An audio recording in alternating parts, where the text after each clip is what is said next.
Okay, so we're going to move on to part 4, which is punching the white part of the leaf. So again, I'm going to put my punch needle on the highest pile height setting, and I'm going to thread it, same as before.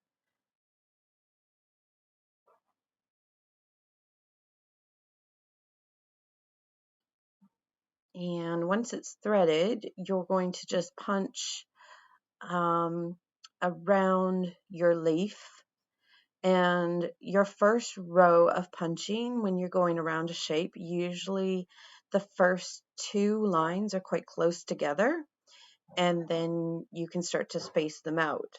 However, because I want this to be really, really dense so that I can carve it, I'm pretty much going to make this as compact as possible. And it's going to look like a big mess on the other side when you finish, but then we're going to carve it out. So yeah, just follow the lines and fill in the area until you get to the branch. Just a really quick note here. I've had to the frame up because even a 6 centimeter frame on the highest pile height setting of this needle, you need extra space behind you.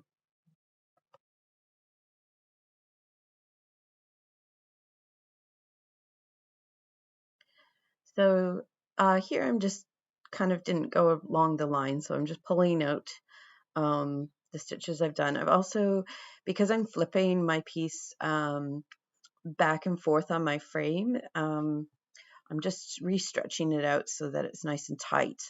I'm using a gripper frame. Some of you will have opted for the carpet tack, in which case you'll just be re-stretching it over the carpet tacks.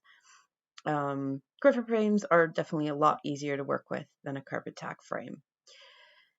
And I'm just going to continue punching from here.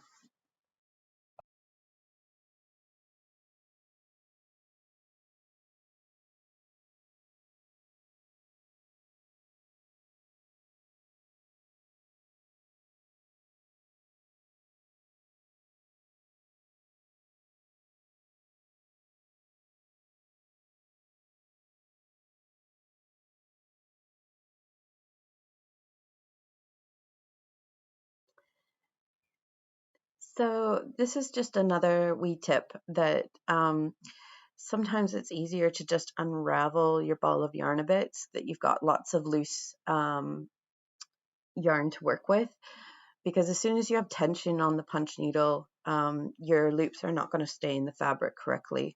They're just going to get pulled up by the tension in the yarn. So yeah.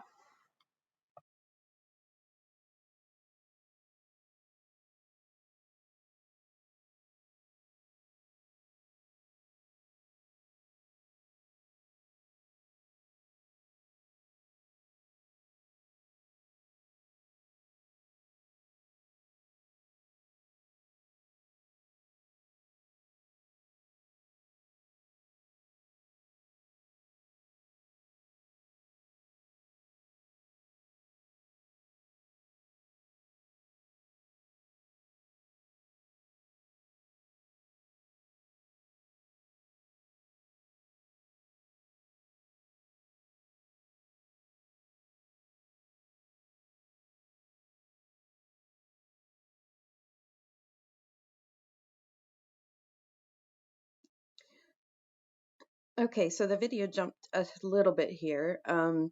Basically, I've done one row on the outside of the leaf, and now I am doing one row along the stem. And just get as close to the stem as you can. Don't worry about the other side right now. Just keep doing nice even stitches around the stem, and we'll deal with the other side when we start to carve the leaf.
Okay, so here I'm just flipping it over just to show you what it's looking like on the other side. And we're just going to keep going. Okay.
So just a wee note here. I think you'll see that my pattern is kind of evolving as I'm punching. So I've got some lines that are slightly separated in my punching.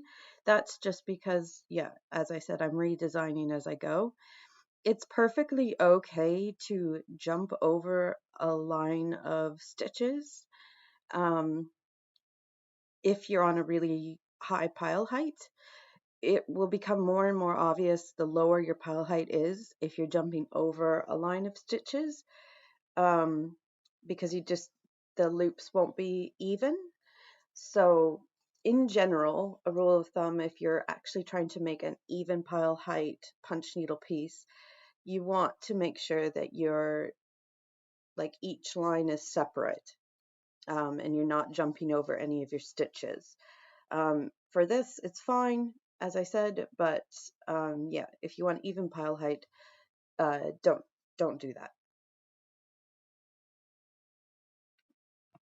Okay, so another little tip, you'll see like often I pull out the punches I've done and I redo them.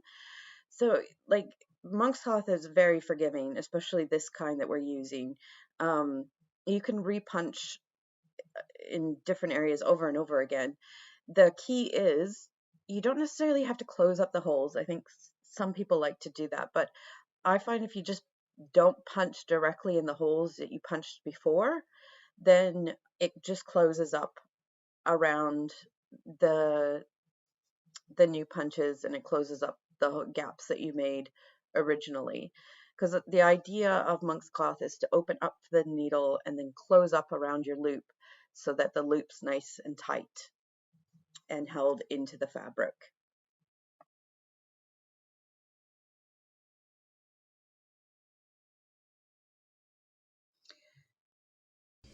Okay, so there's another little jump in the video here. I just filled in a couple sections of the leaf because you'll find as you start to obviously punch around the shape, you'll run into points where you need to start filling in the area because you can't keep going round and round.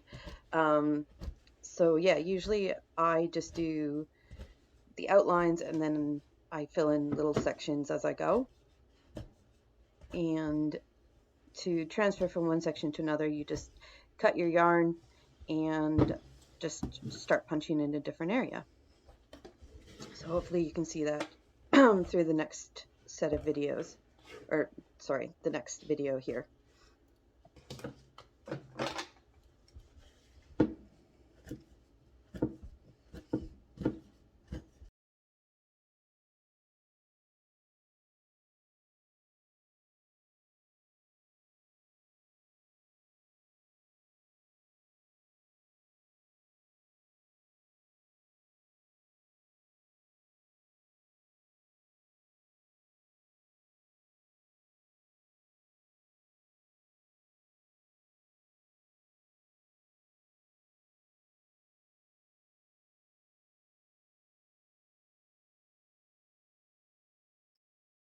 So typically when you're filling in these little small areas, um, you'll start spacing out your lines so that it's not difficult to punch the punch needle through the monk's cloth, but we're trying to create a mushroomy look and fill in that area as much as possible. So it's going to take a little bit of force when you fill in these small sections, and that's okay. That's what we want.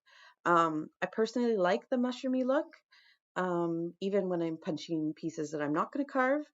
But again, it's a personal preference. A lot of people like that really nice even look. Some people like using the stitches. Some people, you know, uh, it's really punching needling can be anything that you want it to be. There are no rules. It's what kind of style you like and what appeals to you. So you can see that mushroomy look there on that side, which is perfect for carving. So again, we've just jumped here a little bit. I'm just snipping off some loose ends that I've got there. And yeah, that's it all filled in. And you can see it's a hot mess on the other side. So now we're going to tackle what to do next.